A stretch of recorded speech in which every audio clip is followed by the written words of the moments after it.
रहीम अस्सलाम वालेकुम। आज हम बात करेंगे दो अहम इश्यूज़ के हवाले से।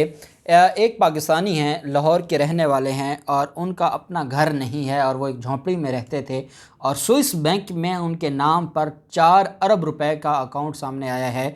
अब ये अकाउंट किसका था, इतनी भारी रकम कैसे वहाँ पर पहुँची और वो पाकिस्तानी करता क्या है, बड़ी अहम तफसीलात हैं, बड़ी अहम रिपोर्ट है जो मैं आपके साथ शेयर करने जा रहा हूँ। और साथ हम बात करेंगे लाहौर हाई कोर्ट में आज ई चलान के हवाले से जो सेफ सिटी चलान का एक नया निज़ाम लाहौर में मुतारफ़ करवाया गया था और अगर कोई ट्रैफ़िक की ख़िलाफ़ वर्जी करता है, ट्रैफ़िक के कवानीन की ख़िलाफ़ वर्जी करता है तो उसको चलान घर भेज दिया जाता था सेफ सिटी कैमरों की बदौलत, जिसको ई चलान कहा गया था।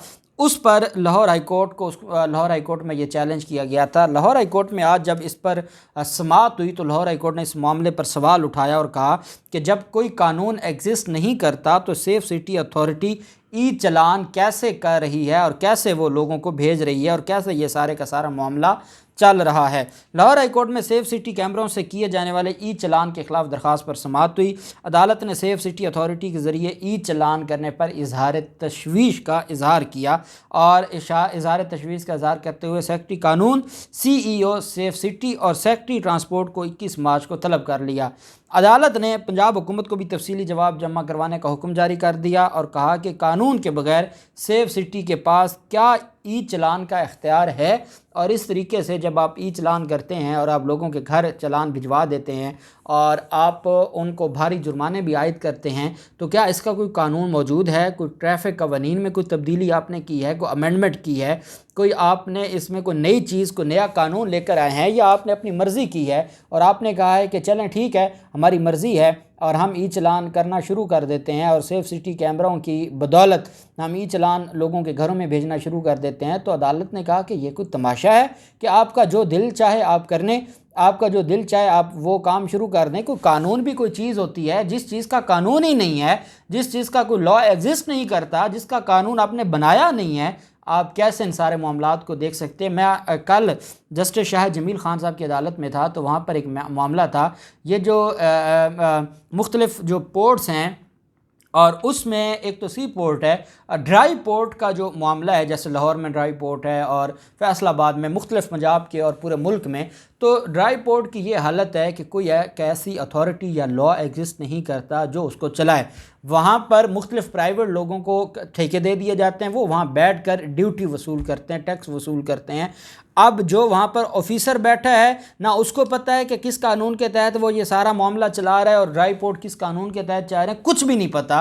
तो इस पर जस्टिस शाह जमील ख़ान साहब ने कहा था कि अगर आज मैं स्टे कर दूं तो आपका क्या बचेगा, आपका तो जो टैक्स आ रहा है, जो ड्यूटी आप कलेक्ट कर रहे हैं वो सारी की सारी आप तो फारिग हो जाएंगे। लेकिन आपको इतनी अक्ल नहीं है कि कोई कानून बना लें। कोई किसी कानून के तहत फैसलाबाद की कलेक्टर आई हुई थी, फीमेल थी, तो उनसे अदालत ने पूछा भी आप जो वहाँ बैठ कर, उन्होंने कहा जी एक प्राइवेट फर्म है उसने वहाँ पर एक ड्राई पोर्ट बनाया हुआ है फैसलाबाद का, हमारा एक ऑफिसर वहाँ पर बैठा है, वो टैक्स वसूल करता है, उनको भी हिस्सा देता है कानून के तहत जो हमने डिसाइड किया हुआ है और वो रियासत को भी पैसा आता है। तो अदालत ने कहा कि भाई कोई कानून भी है? उन्होंने कहा जी कानून कोई नहीं है। कितना अरसा लगेगा जी? फाइनेंस एक्ट आएगा, बजट आएगा तो उसमें नया कानून तरमीम होगी। अदालत ने SCCP को कहा कि आपने जो ये FBR को कहा कि आपने तो 1 माह के अंदर अंदर अपनी तरफ से जो रिकमेंडेशंस हैं वो बना के आपने काबीना को भी भेजनी है और अदालत में भी जमा करवानी है और फिर उसके बाद हम काबीना को हुक्म जारी करेंगे कि वो कानून के मुताबिक नया लॉ बनाएं। तो बिल्कुल यही आज मामला ई चलान का है। अदालत ने कहा जिसका कानून ही नहीं एग्जिस्ट करता आप कैसे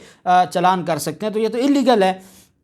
लाहौर हाई कोर्ट का कहना था कि ट्रैफिक कवानीन की खिलाफ वर्जी पर गाड़ियों को कैसे बंद किया जा सकता है, ड्राइवर के जुर्म की सज़ा गाड़ी के मालिक को कैसे दी जा सकती है। अगर कोई गाड़ी, बाज़ औक़ात ये होता है कि गाड़ी उसके नाम पर नहीं है और गाड़ी को ड्राइवर चला रहा है और आप उसकी सज़ा देते हैं मालिक को और उसका चाहे वो आगे तीसरे बंदे को भी उसने बेच दी है, लेकिन जो चलान है वो मालिक के घर जाएगा। लोग, आपको पता है, ट्रांसफ़र बहुत कम करवाते हैं और उनको पता होता है, जो बिज़नेस करते हैं, जो गाड़ियों को कारोबार करते हैं, वो तो ट्रांसफ़र करवाते ही नहीं हैं। वो एक बंदे के नाम पर होती है, वो चौथी जगह पर सेल हो चुकी होती है। तो हाई कोर्ट ने कहा कि वो तो मालिक को जाता है, उसका क्या कसूर है, और आपने कोई मैकेनिज़्म बनाया है, ड्राइवर के जुर्म की सज़ा गाड़ी के मालिक को कैसे दी जा सकती है। जस्टिस तारिक साहब ने कहा कि इस हवाले से अभी कानून बना नहीं, तो किस तरह सेफ सिटी अथॉरिटी चलान कर रही है।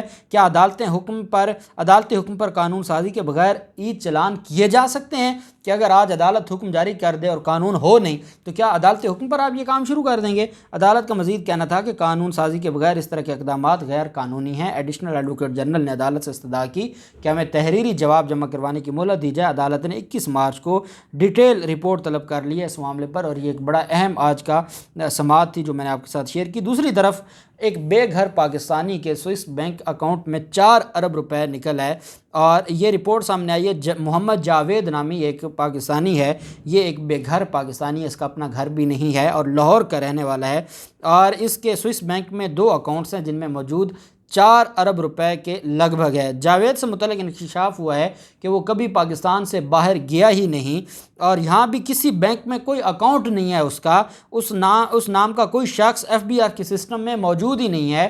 اس نام کے شخص کا نہ کوئی NTN ہے، نہ کوئی وہ ریٹرن جمع کرواتا ہے، اور تاہم سوئس بینک میں اس کا اکاؤنٹ مصدقہ ہے، جس کا مطلب ہے کہ اس کا نام استعمال کر کے کوئی جعلی اکاؤنٹ کھولا گیا۔ اب وہ لاہور کا رہنے والا ہے تو لاہور میں جعلی اکاؤنٹس کا دھندا کون کرتا ہے وہ میں بھی جانتا ہوں، آپ بھی جانتے ہیں۔ تو اب ان کا نام استعمال کر کے، ان کا شناختی کارڈ استعمال کر کے سوئس بینک میں اگر ایک بندہ پاکستان میں بیٹھا ہے اور صرف اس کے شناختی کارڈ پہ سوئس بینک نے اکاؤنٹ کھول دینا، یہ کام تو پاکستان کا کوئی چھوٹا بینک نہیں کرے گا کہ بغیر بندے کے جانے سے، اور بغیر، ہاں بڑے لوگوں کے ہو جاتے ہیں، یہاں MCB بینک نے سارا کچھ کیا، یہاں مختلف بینکس تھے جنہوں نے کیا، منی لانڈرنگ بھی ہوتی رہی، جعلی اکاؤنٹس کا جو دھندا ہے، زرداری خاندان ہے تو ایک بینک ہی، پورے کا پورا بینک ہی اسی کام کے لیے بنا دیا تھا جو سندھ بینک تھا، تو یہ تو ان کا ایک، اور اومنی گروپ والے وہ سارے کے سارے اس معاملے میں ملوث تھے۔